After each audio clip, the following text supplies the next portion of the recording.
Some former Brooklyn Dodgers were at New York City Hall this month, joined by Jackie Robinson's widow, Rachel, and Dorothy Reese, the widow of the Dodger shortstop and captain, Pee Wee Reese.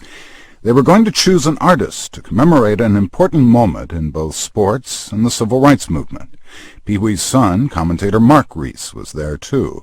He recalls what it was like when the meeting began at 8 a.m. on September 11th, 2 or 3 blocks from the World Trade Center. The year was 1947, and Jackie Robinson, Major League Baseball's first African-American player, was being unmercifully taunted by fans and opponents in Cincinnati's Crosley Field. Sickened by what he was hearing, my father walked from his shortstop position and draped his arm around his teammate. The simple gesture not only stopped the racial razzing that day, but it sent a profound message throughout baseball and the nation. Remember, this was 8 years before Rosa Parks refused to give up her seat on a bus to a white man. A public show of support between a white Southerner and a black man was unprecedented in 1947. Long before terrorism had entered the American lexicon, another ism, racism, was the shadowy enemy that threatened to tear this country apart from within.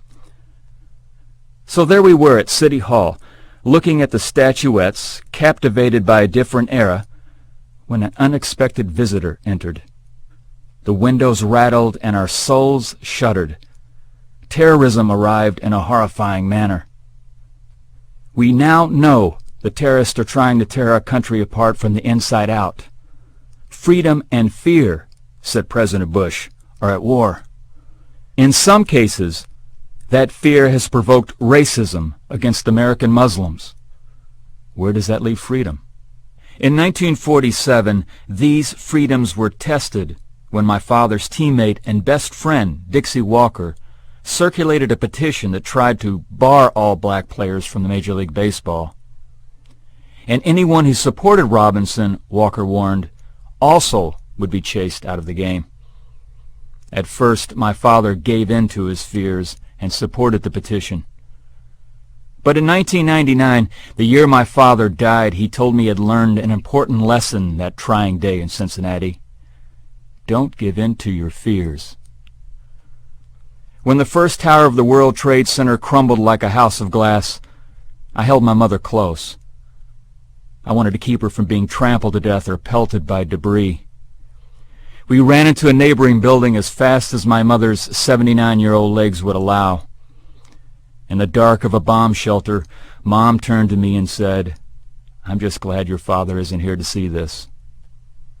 At that moment, I couldn't help but think about those miniature bronze statuettes that had been left behind to fend for themselves at City Hall.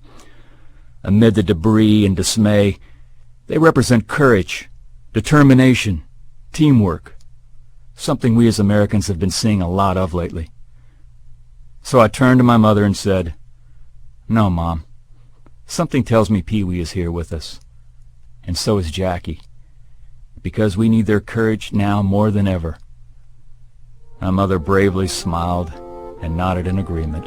Mark Reese is a documentary movie maker and writer and the son of Hall of Famer Pee Wee Reese.